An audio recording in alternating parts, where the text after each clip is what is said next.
Mari kita akan membuka Alkitab kita, kitab Lukas,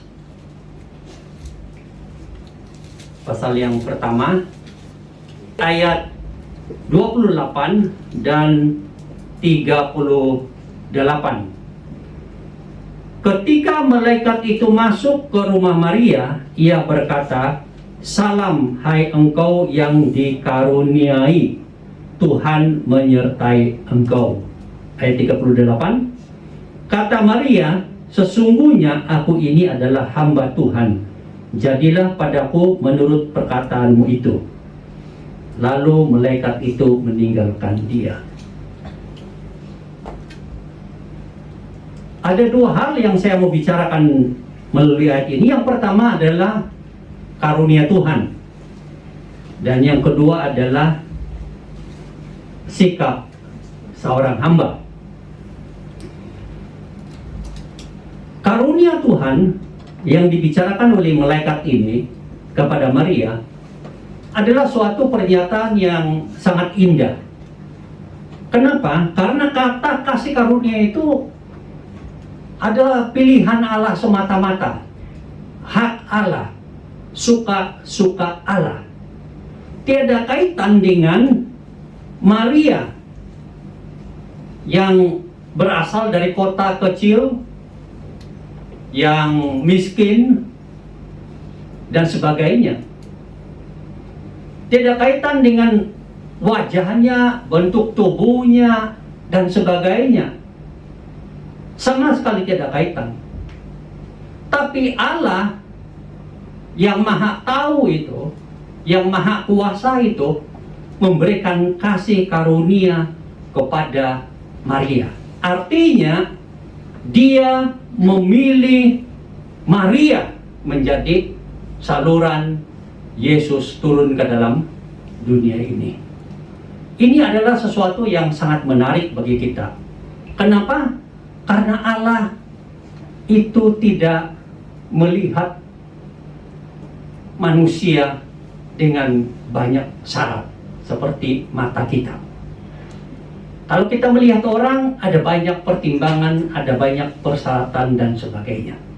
Karena memang kita terbatas di dalam pengetahuan, banyak hati-hati dan sebagainya. Tetapi bagi Allah, Dia yang maha kuasa, Dia yang maha tahu, dan Dia membuat keputusan, dan Dia memilih wanita ini. Di antara banyak wanita di Yerusalem, tentu masih banyak wanita yang mungkin lebih baik, mungkin lebih berada, mungkin dilihat oleh masyarakat sebagai orang yang lebih layak untuk menerima anugerah atau kebaikan Allah. Tetapi bagi Allah, Dia punya hak sendiri untuk memilih, dan Dia memilih Maria. Ini adalah anugerah semata-mata. Tidak ada kelebihan Maria dan sebagainya. Hanya Allah memilih dia menjadi saluran berkatnya. Dan sikap Maria itu luar biasa. Setelah mendengar penjelasan dari malaikat, lalu dia katakan di ayat 38 bahwa aku ini semata-mata seorang hamba. Sesungguhnya aku ini adalah hamba. Jadilah seperti apa yang dikatakan. Kata hamba ini sebenarnya sama dengan kata budak. Artinya sudah tidak ada harga semata-mata.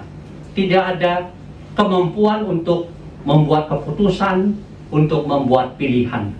Dia hanya seorang budak yang hanya mendengar apa yang dikatakan oleh tuannya dan mengikuti dan menaati tuannya.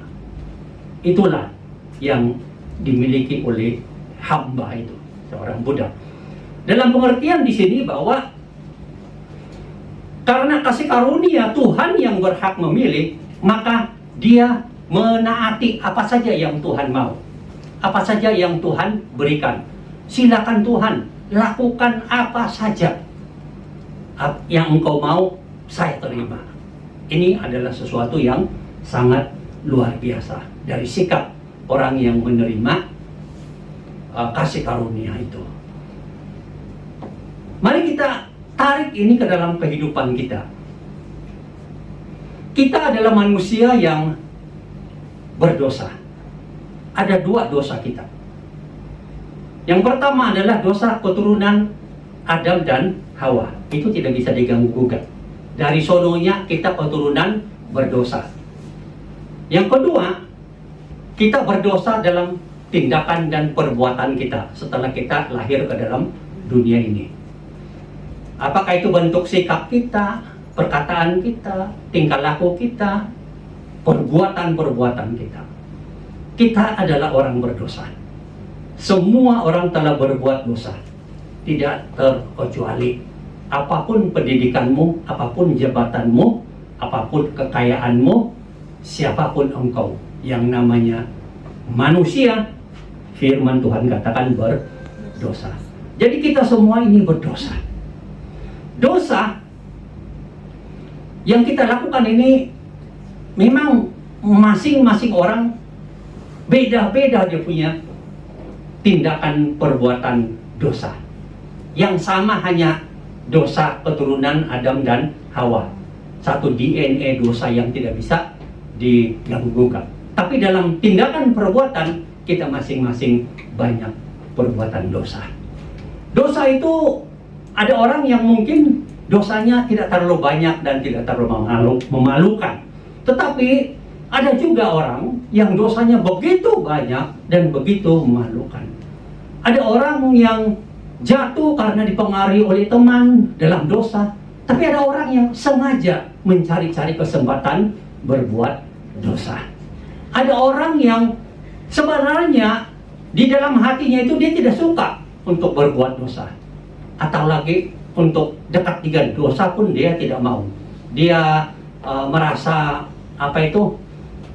rasa hidup itu kayak gersang atau bagaimana gitu loh, jahat, jijik terhadap dosa. Tapi ada orang yang justru di dalam hatinya dia bahagia dengan berdosa. Dia senyum-senyum dalam dosa. Dia malah sharingkan dosa-dosa yang dia lakukan kepada teman-temannya. Tahu nggak begini-begini dosa yang aku lakukan? Aku senang loh dan sebagainya. Bahasanya itu tidak sama sekali merasa bahwa dosa itu adalah jijik, tapi sesuatu yang menghibur, sesuatu yang menyenangkan. Nah, itulah dosa. Dosa dalam kehidupan kita itu berbeda-beda banyaknya. Kalau Tuhan hadir di sini dan melihat setiap kita di sini, semua kita, Tuhan tahu sekali siapa yang banyak dosa dalam bentuk perbuatan, siapa yang dosa perbuatannya lebih banyak, lebih besar. Ya memang dosa perbuatan itu ada yang besar, ada yang kecil. Walaupun nilainya tetap dosa, ya kan? Tapi akibatnya juga besar. Nah, kalau Roh Kudus saat ini berbicara kepada saudara, apa dosa kamu yang selama ini kamu sudah lakukan? Apa dosa yang paling besar menurut kamu? Apa dosa yang kamu sampai sekarang ini kok tidak jijik?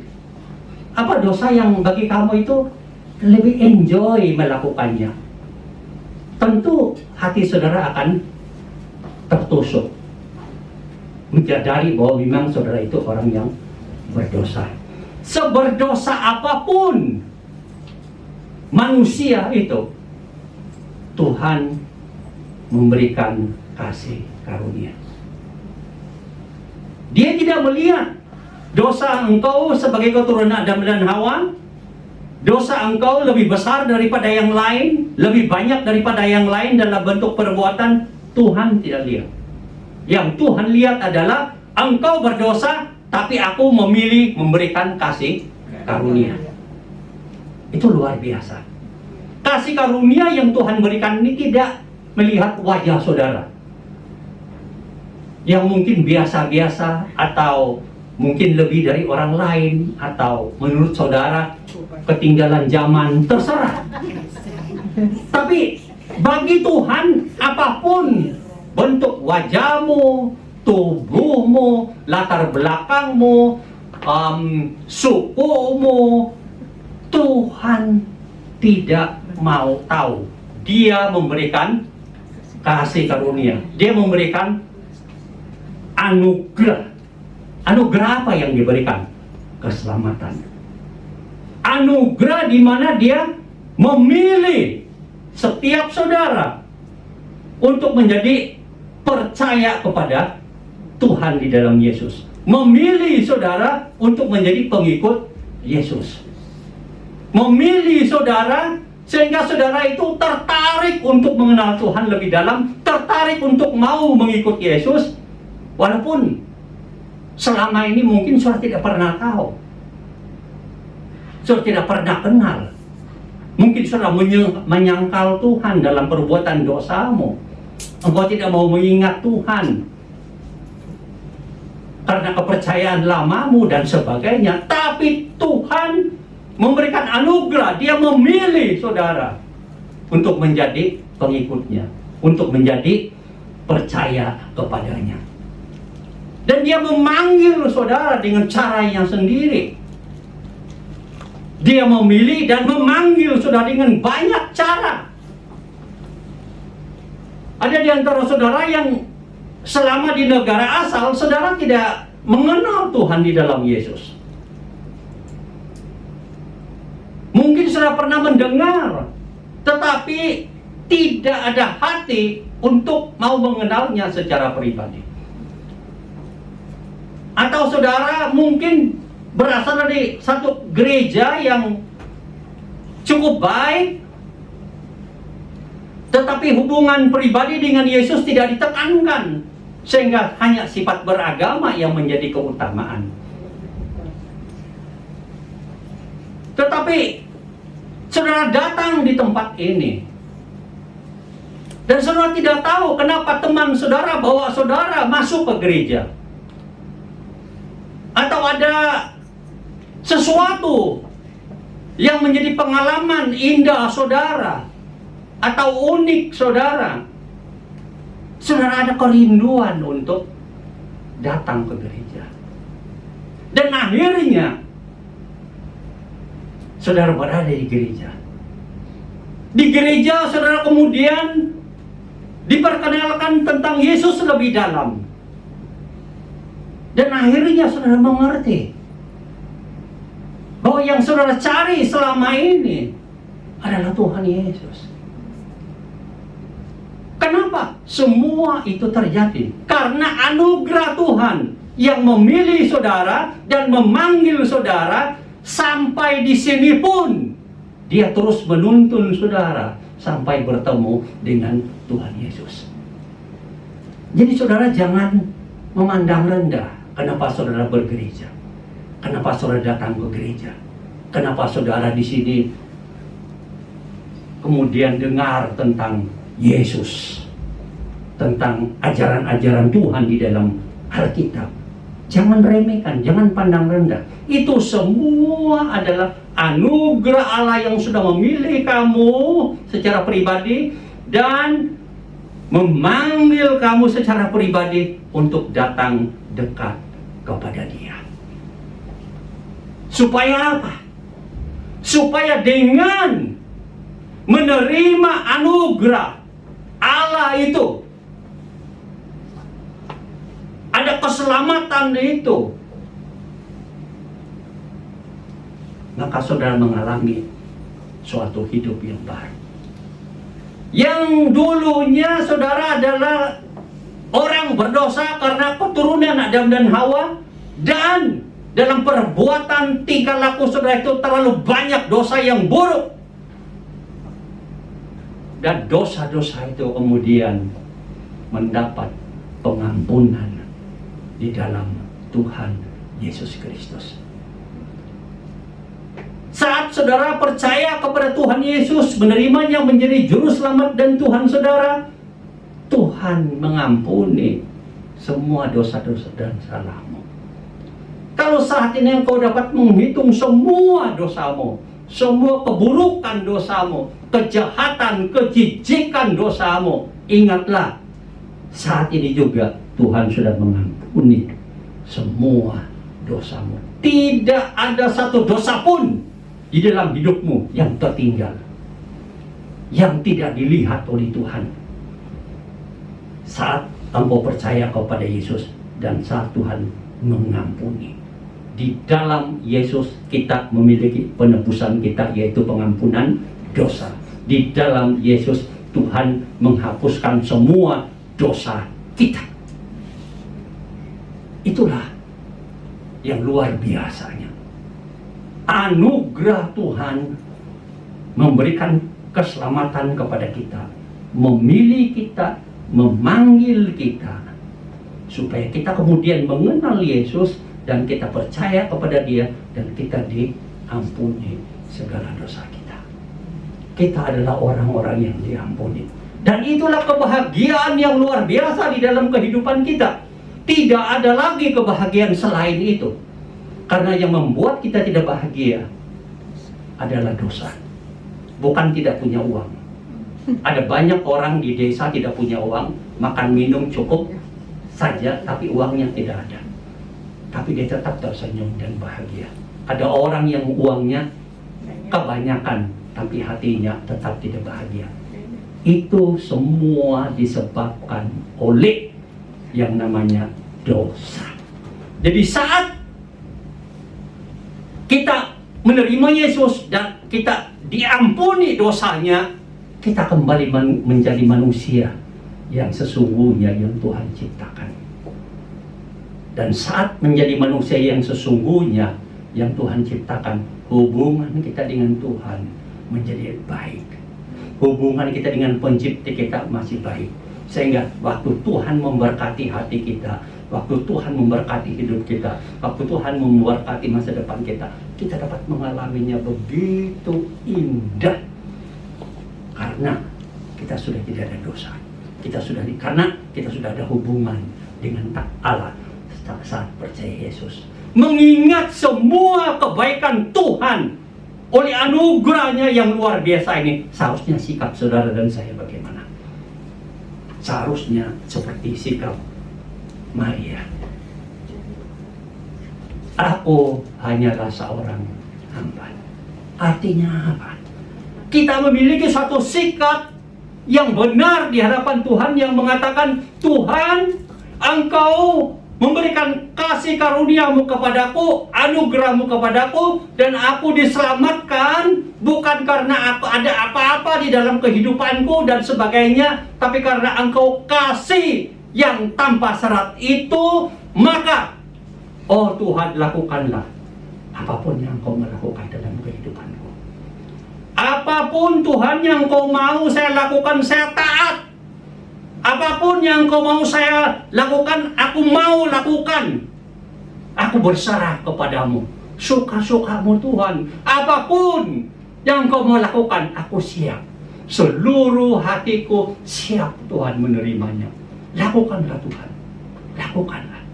Apa yang Kau mau lakukan, saya siap. Itu adalah penyerahan yang sesungguhnya di hadapan Tuhan.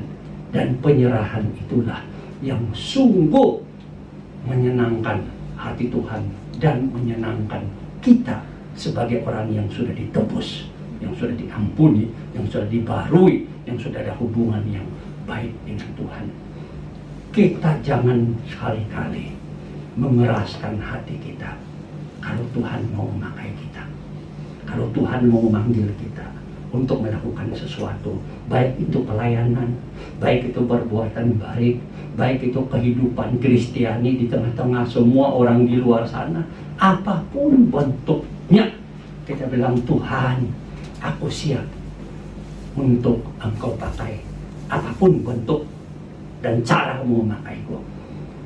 Aku siap Tuhan. Maria sesungguhnya siap untuk menerima semua anugerah itu, karena dia tahu dia akan menjadi berkat, menjadi saluran berkat bagi orang lain, yaitu Yesus yang dikandung dan akan dilahirkan, yang akan menjadi juru selamat bagi dunia. Kita pun demikian. Ya Tuhan, Engkau sudah memberikan anugerah-Mu kepadaku, memilih aku, memanggil aku. Aku bersyukur Tuhan, lakukanlah apa saja yang Engkau mau lakukan dalam kehidupanku. Dan kalau Engkau mau aku menjadi berkat bagi orang lain, aku siap Tuhan. Mungkin Engkau tidak bisa memberikan berkat secara jasmani yang berlebihan, tetapi Engkau kaya secara rohani. Engkau bisa membagikan berkat rohani yang Engkau sudah dapat itu kepada orang lain. Itu adalah harta kekayaan rohani yang tidak ada bandingnya dengan segala harta di dunia ini. Engkau kumpulkan segala emas di seluruh dunia, itu masih tidak berharga dibandingkan dengan segala harta kekayaan rohanimu. Karena apa yang di dunia ini sementara adanya, tapi yang rohani kekal adanya. Engkau dan saya, kita semua adalah anak-anak Tuhan yang kaya secara rohani. Bagikanlah harta kekayaan rohanimu kepada teman-temanmu. Saling mendorong dan menguatkan secara rohani dalam kelompok. Dan bertemu dengan teman-temanmu, saling membagikan harta kekayaan rohanimu kepada anggota keluargamu, kepada anak-anakmu, kepada siapa saja. Karena engkau kaya secara rohani.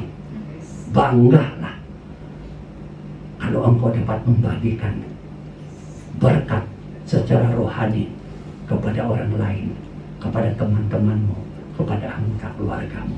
Mungkin engkau tidak bisa memberikan berkat secara jasmani karena engkau biasa-biasa saja, tapi secara rohani engkau luar biasa.